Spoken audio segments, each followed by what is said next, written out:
કેમ છો બાળ દોસ્તો? Good morning. હવે આપણે જૂથ દ્વારા ગુણાકારની સંકલ્પના સમજવાની છે. આપણે સરવાળા વિશે શીખ્યા, બાદબાકી વિશે શીખ્યા, પણ આ ગુણાકાર નવું છે આપણે, બરાબર ને? તો આપણે એની સંકલ્પના શીખીએ.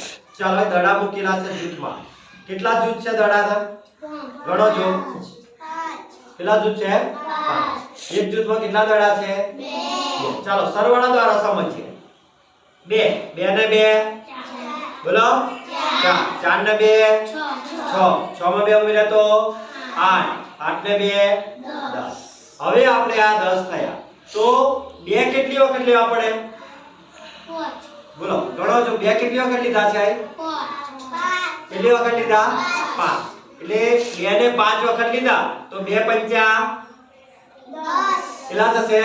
10. જોઈએ 2 એકા 2 દુ 2 તરી 2 ચોક 8 2 પંચા 10. તો 2 પંચા 10.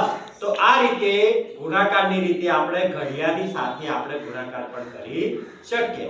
તો 2 વખત તો કેટલા થાય? 2 વખત હોય તો કેટલા થાય? 4. 2 3 વખત હોય તો 6. 2 4 વખત હોય તો 8 અને 2 5 વખત હોય તો કેટલા થાય?